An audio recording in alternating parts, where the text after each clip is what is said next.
Hey everybody, this is Jack Baldwin with Baldwin Architectural Group, and it's time for Ask an Architect. Today's Thursday, June 25th, and I'm joined by my good friend David Mitchell from the Atlanta Preservation Center. How are you today, David?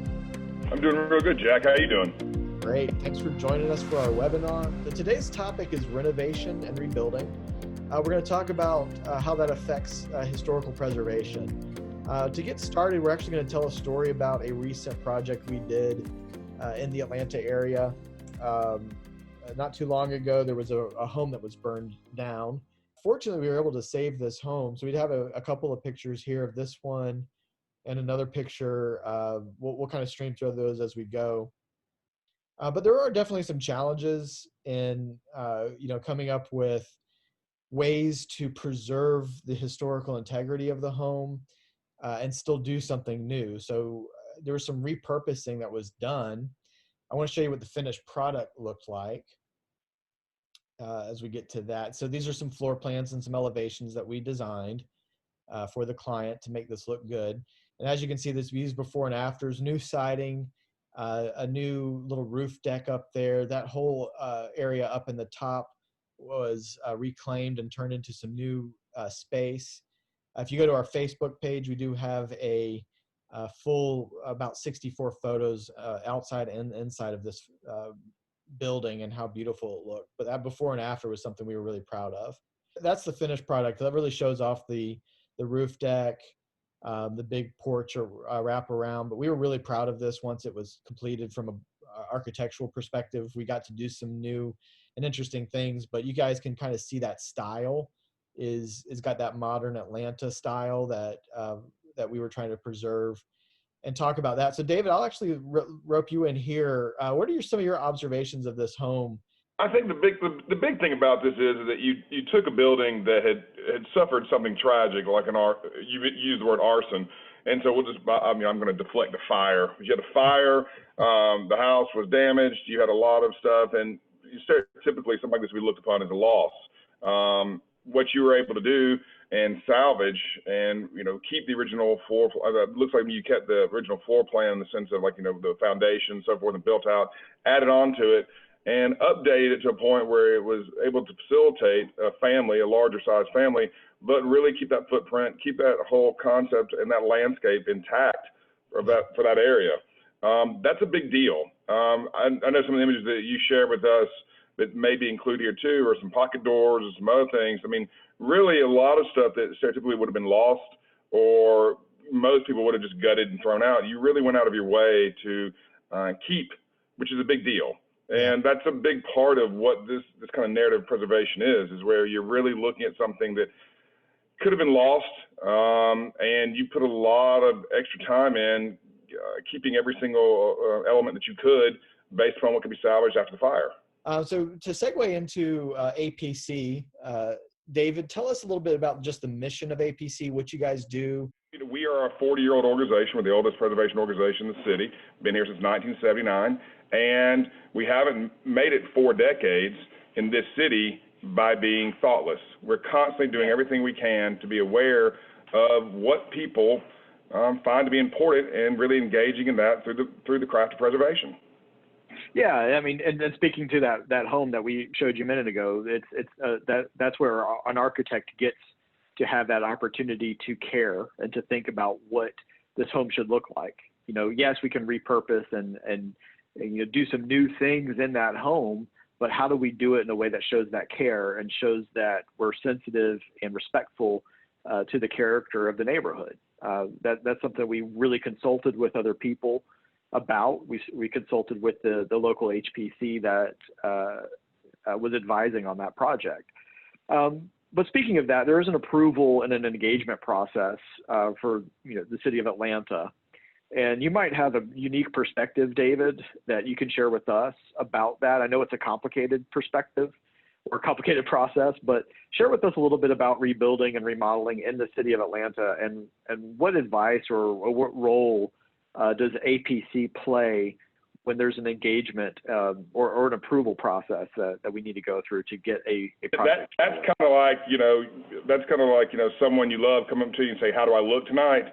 A lot's riding on that answer, Right.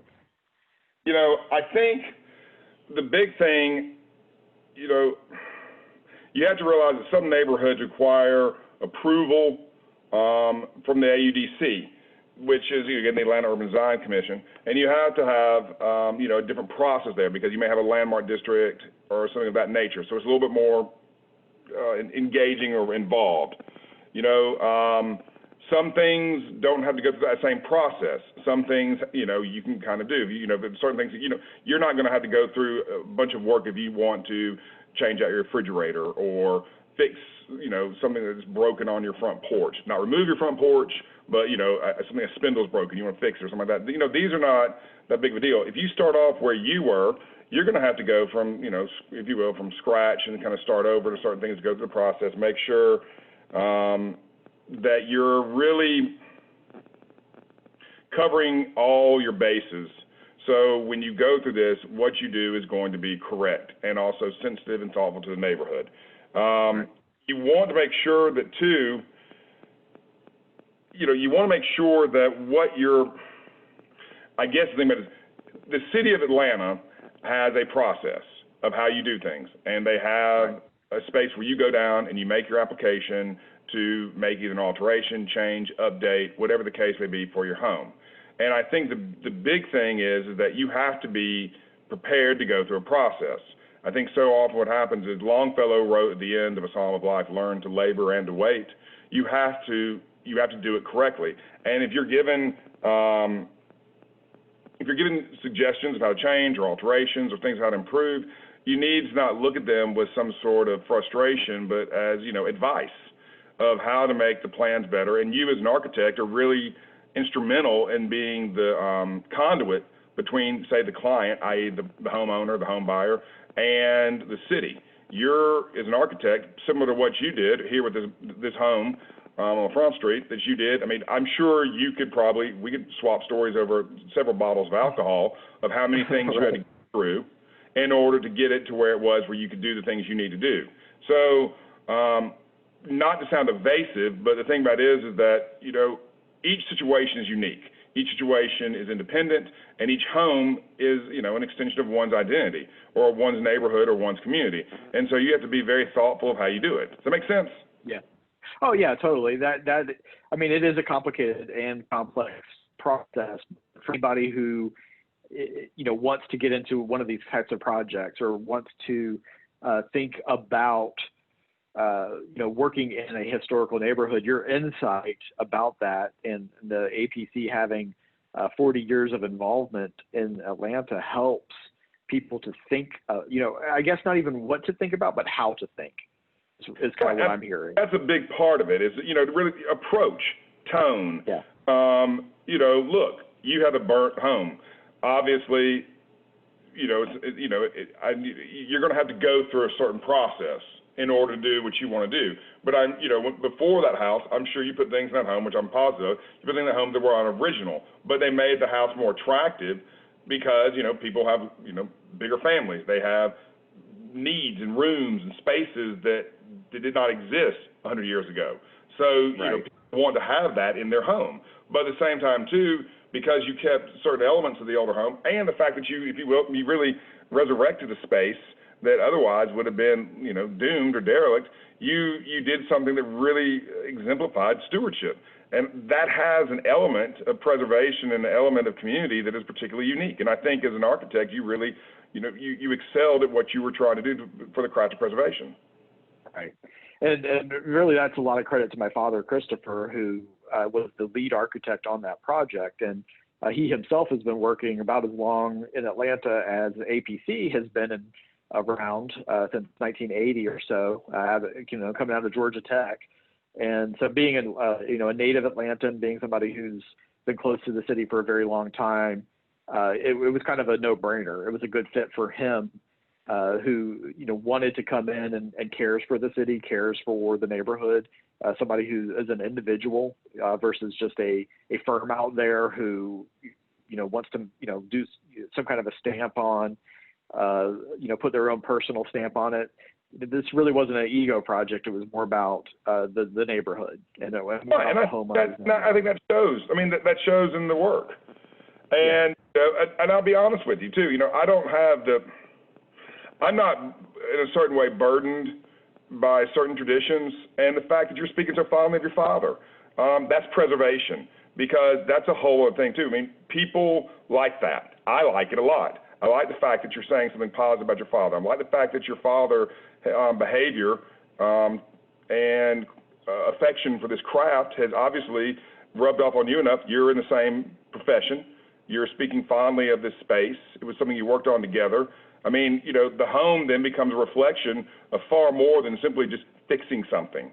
It's an extension of who and what you are. It's an extension of the identity that you and your father or your daddy have decided to, kind of leave as an impression. And 100 years from now, with proper stewardship, that space still exists. And I think that's, so often people are talking about the concept of identity and what they leave behind. I think knowing that people get to have a place to live because of, what you've done 100 years from now is a pretty good outcome. And, while we're doing this, just to make it very clear too, the mission of the Atlanta Preservation Center is to promote the preservation of Atlanta's architecturally, historically, and culturally significant buildings, neighborhoods, and landscapes through education and advocacy. So in that sentence, by what you and your father have done with that home, you've kind of exemplified that. And it's a real privilege to be able to, do this kind of stuff too. I mean, this is the whole thing. So often we focus so much on making sure that everything is perfect. Preservation also allows us at times to see the process of how we improve certain things. You look at building materials that we now say, this is better, or we've done this better now, or this is improved. Code has certainly made a nice difference. I like, having electrical stuff be correct and plumbing be correct. But you get to see the evolution of what our wants and needs are in a certain way through wallpaper, through joist work, through the types of wood that were used. All these things really do add to one's experience when they call their home.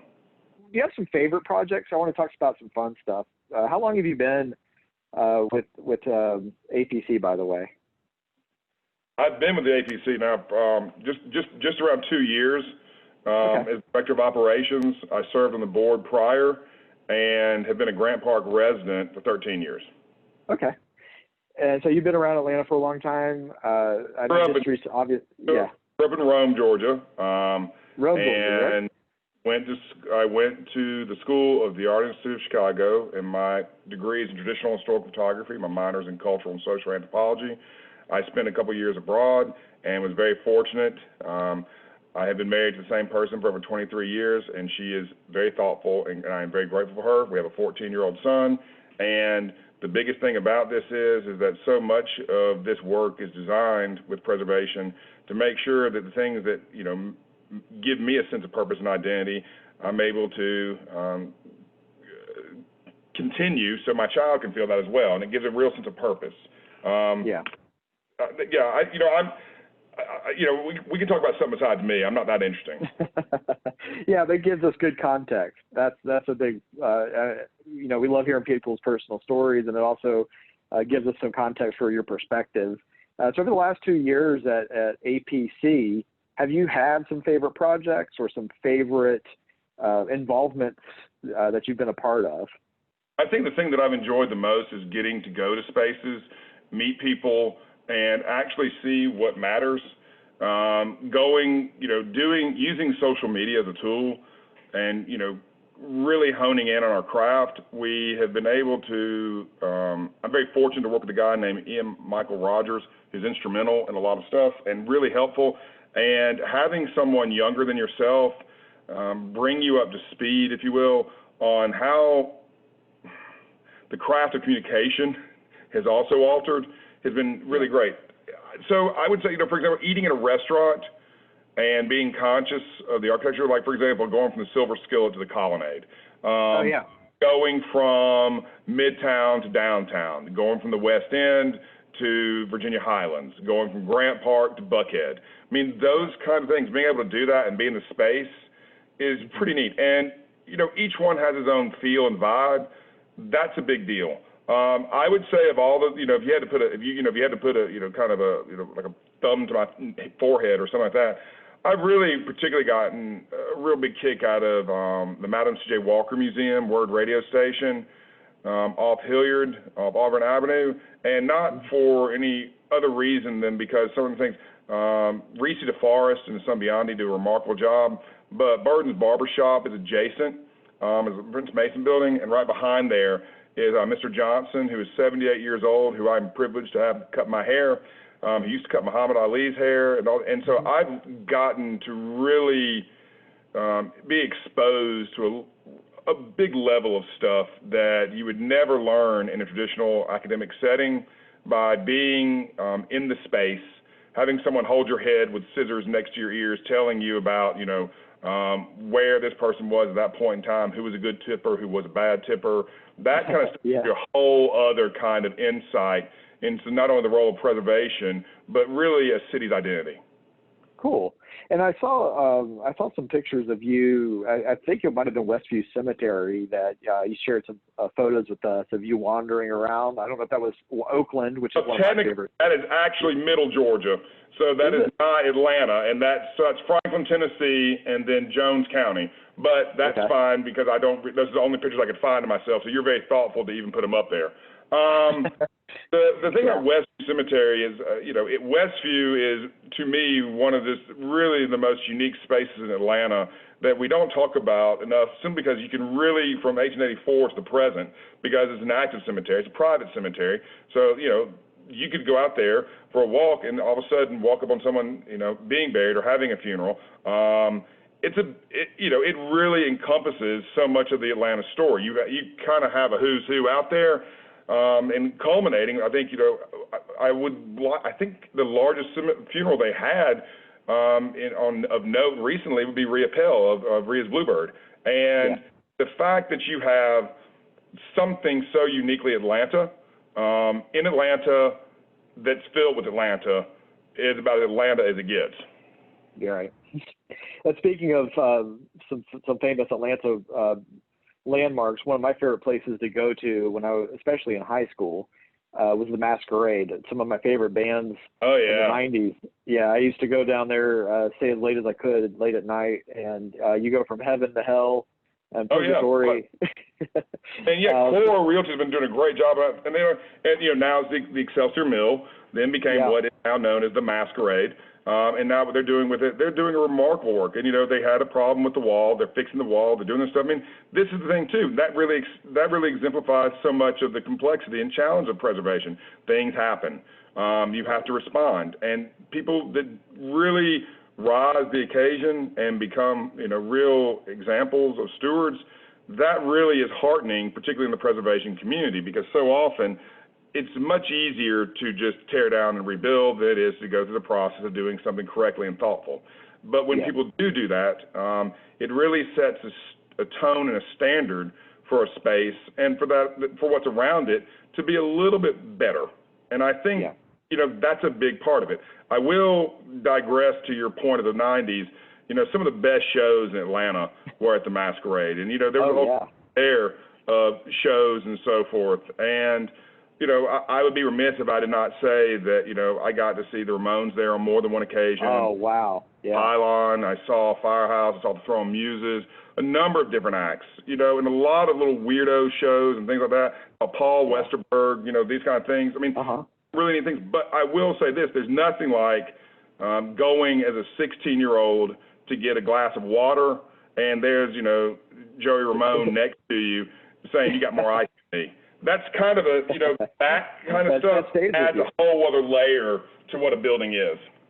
Well, it does. And as you were talking about the Masquerade, I remember seeing the Mighty Mighty Bosstones back when ska was a thing in the 90s. And so when I've gone past that building or, even going through Atlanta and knowing where my church used to be in Midtown, I grew up going to First Baptist Atlanta, and I can still see the building in Midtown, even though it's not there anymore. I know exactly which block it's on when I drive past it. You have those fond memories and you have those moments of recollection. And I think that fondness is what prompts people to take up the cause or take up the task that's required to preserve history. Those moments of rubbing elbows with Joey Ramone and sweating through Purgatory to punk music, that kind of thing does inspire you to want to see those buildings preserved and kept intact in some kind of a way, because it's a connection to your story of growing up. It's a connection to the story of Atlanta. You at the APC and I at Baldwin Architectural Group, we both get to play a role in preserving history. And people who want to come alongside those construction projects, people who are listening, call, who might be watching the recording and thinking, you know, how do I get involved in a construction project? What would you say to them? I think I know what your answer might be, David, but what would you say to anybody who's like, I want to get involved with a rebuilding project, or I want to get involved with something historical in Atlanta? What would you advise them? Love it. I mean, you really better love it. I mean, that's the thing. This is the whole thing, and I think so often there's no such thing as, you know, to be blunt, kind of pregnant. You either are or you are not. You love it or you don't love it. And you are or you are not. And when it comes to preservation, it's a lifestyle. It's not something that you do until 5 o'clock. You're constantly having to mess with it. You're constantly having to be aware of it. You're constantly having to, in some way or another, think, okay, oh, can I do this? Can I do that? And it also prevents you, hopefully, from doing certain levels of tackiness that create something that's more universal and attractive, that people feel invited to it. You know, and you mentioned the music thing, and that just kind of digress slightly. Yeah. Good music in the background never becomes annoying. And, you know, a good-looking space, even if it may not be your style, is still something that you can find a certain level of comfort being in.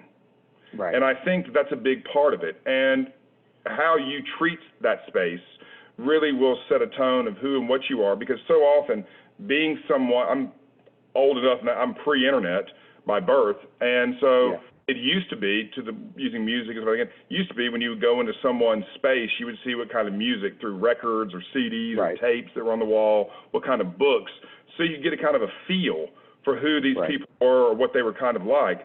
Now with the technology removing so much of that quick visual, when you walk into a space now and you see someone who's been thoughtful for, you know, refinishing floors, or, you know, certain things with hardware on doors or light fixtures. I mean, a number of those things really kind of are giveaways of the kind of tenor of a person. And I think that that's a pretty neat way of being able to express yourself. Yes. Yeah, and so getting involved in the next stage, we want to take some questions from people, but I'd like to give some people an opportunity, because what you're talking about is community, passion, love, connectedness. Those are all part of not just being a part of a building project, but being mindful of the history of Atlanta as we get involved with the APC, for example, the Atlanta Preservation Center. What are some ways, what are some next steps? What would you like to see people do if they want to become a friend of Atlanta Preservation Center? Well, you know, I am a nonprofit, so there's always that shameless, you need to join. Obviously, you know, joining and becoming a member is also a certain way of acknowledging that someone agrees with what you're doing. I mean, we're very mission focused, and so we try to be very, very thoughtful in what we do to make sure that we are always aware that we are guests in so often a space. You know, if you invite me into your home, and for example, I'm a guest on your program right now. I mean, you set this up, but you did this thing. And so I have to be thoughtful of that. I'm not trying in some way or another to say I can't say or do something based upon a discussion, but I need to, you know, to set the tone of respect. And I think that one of the big things is when you become a member of something, then you're in theory making me responsible for, you know, a certain level of your name.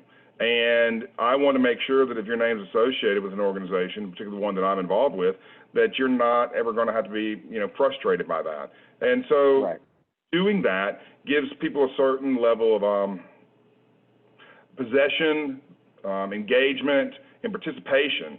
And, you know, not everybody wants to do what I do all day, which is, you know, follow up on phone calls, find out where something is. If they did this, if they did that, you know, is the building right? Where is this permit? I mean, that's not exactly, you know, I like it a lot. It's not for everybody. However, there are people who want to see that done. And so by being a member of this organization, you're supporting that kind of effort. The other thing you can do is be nice to one another. You know, if your neighbor is older and has been taking care of a little small daffodil garden or something like that, compliment it. Say something nice. Be a better person.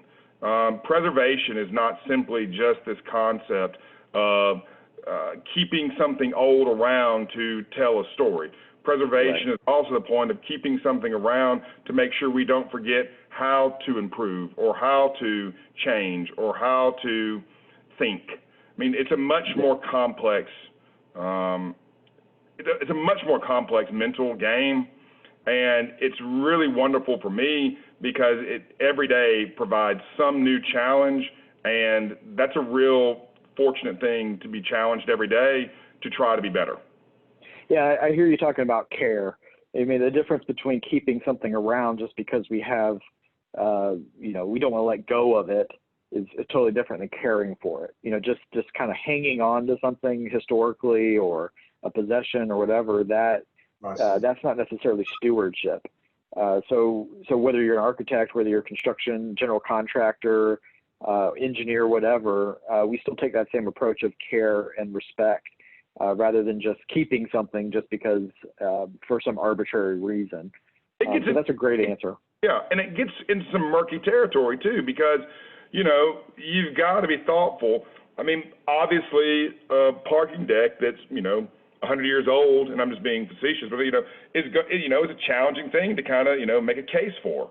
But at the same time, too, if you find out that it has, this is where X happened and Y happened and Z happened, you got to look at it differently. And I think the biggest thing about it is to use preservation as an umbrella to include and educate people in a thoughtful manner, not kind of in a draconian measure where learn these dates and facts and that's it.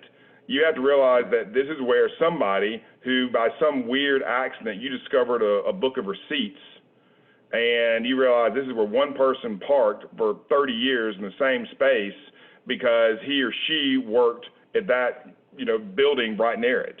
And they just did that every day. And, what that means and that kind of repetitive nature and what that space takes on and how that finds duality in your own life. It's a much bigger thing. And I think that's so often what people lose sight of and what preservation has the real magnet to create, like think about others. Think about what this will be in 100 years, and have you done the best job? Right. Well, thank you, David. This has been fun. I mean, I think I feel like I could talk for another hour with you, and just about history. It's something I love. I minored in it in college, so I've always enjoyed talking about history and learning about history. And I would love to take some tours. I'm definitely going to come visit you tomorrow, and excellent. I think we will find some time to do one of these events at your location so people can join the community. They can get to know you and their neighbors a little bit better. With that said, I would love for folks to ask questions. So if you are on and can still hear us okay without having any more technical difficulties.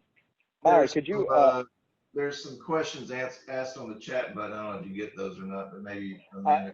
Yeah, Christopher. So let's let Christopher introduce himself. That's him talking. Could you read some of those questions out to David or to us? I would love to get to them. Thank you. Yeah, Jessica asks, what do you feel are the most challenging parts of restoration finishes, HVAC systems, structural engineering, getting things up to code?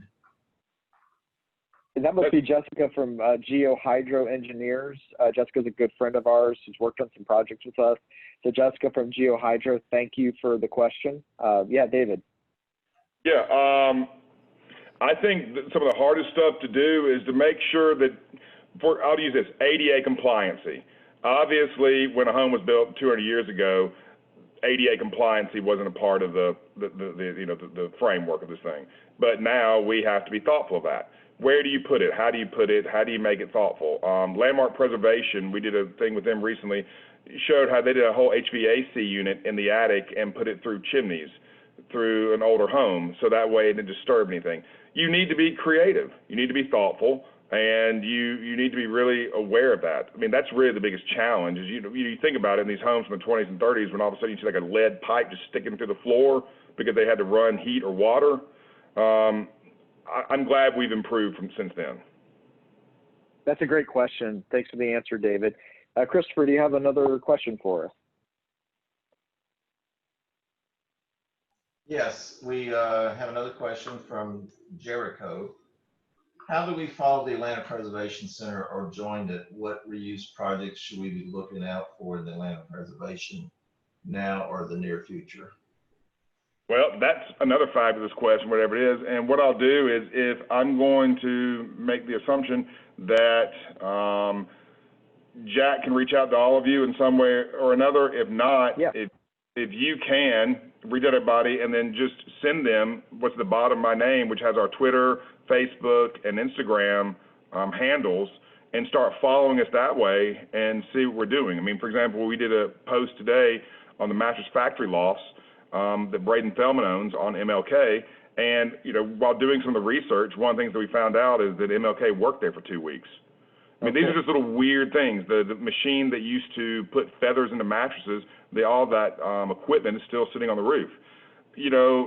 That's the kind of stuff that if you start following us in our social media and start doing it, which Jack will make available, then you can start seeing another component of the city and really understand that post-Civil War, pre-World War I Atlanta that really had set a tone and defined so much of that business aspect that we still deal with today.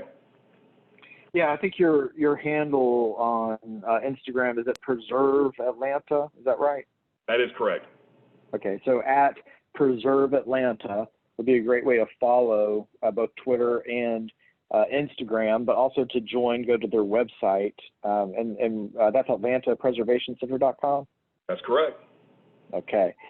Great question, Jericho. Thank you for asking. Christopher, do we have any other questions? Yes, putting together a grant proposal for preservation of a historic property.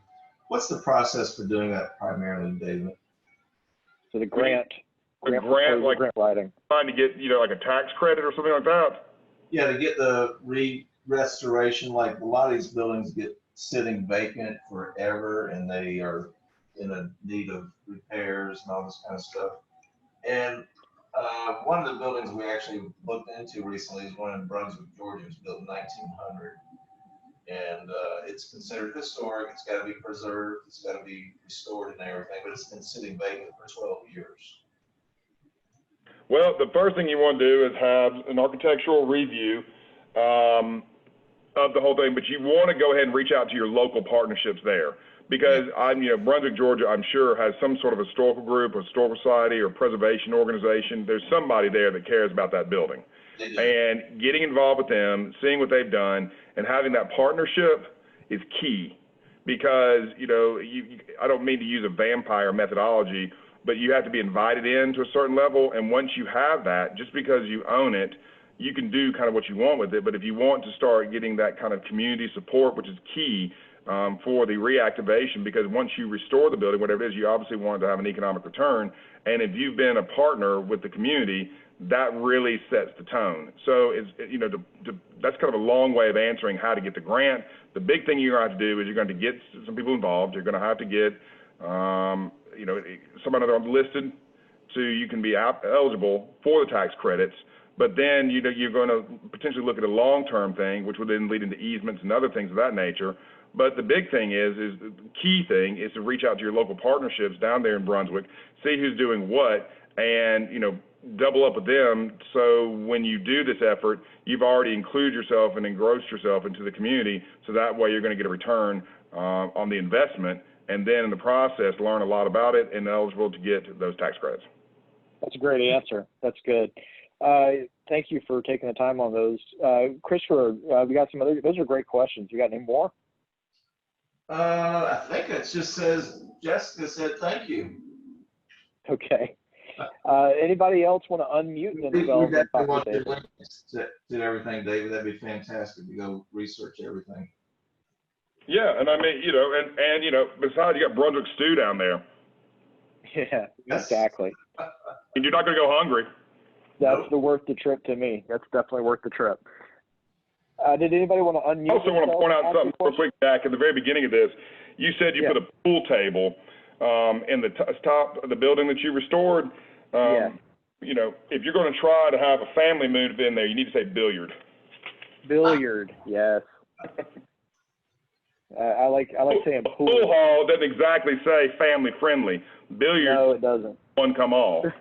Well, that's a good marketing tip for any real estate agents listening on is don't take advice from me on how to build the entertainment center. You know. So, Cool. Thanks, David. David, is Doug Oh, yeah. still with the city of Atlanta? Say it again. I'm sorry. Doug Young. Doug Jones. Young. Oh, Doug Young. Yes. What about Doug Young? I just wondered if he was still with the city of Atlanta.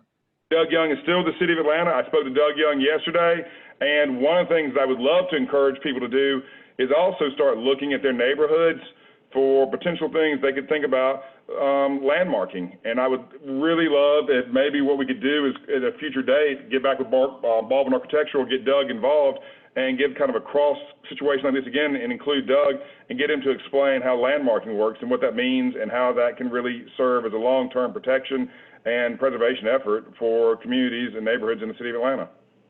Excellent. Awesome. Well, one last opportunity for questions before we wrap up. I want to give anybody else a moment. Does anybody want to unmute and ask a question or chat one up? Do we have any more? I'll go say going once, going twice, 3 times, sold. Thank you so much, David, for connecting with us. Anybody listening, as far as Baldwin Architectural Group goes, I'd like to mention that we do always have a standing offer for a free hour of design time. So if you ever have a project you want to look at, start the early process on, we will partner you with an architectural designer to start dreaming and start talking about how you can make that dream into a reality, whether it's restoring an old home in Atlanta, or a brand new restaurant, a brand new senior living facility. We love getting to sit down and just hear your thoughts and hear your ideas. So connect with us at Baldwin Architectural Group if you'd ever like to start that process. Connect with David Mitchell at the Atlanta Preservation Center if you ever want to find out how you can be a part of the community that's vibrant and at work for over 40 years at preserving the character and advocating for historical preservation in Atlanta. Connect with David Mitchell. We will probably be on site very soon at the APC headquarters in the very near future to do our next Ask an Architect event, so we will keep you posted. With that being said, David, thank you so much for taking time out of your day to speak with us. We sure do appreciate it.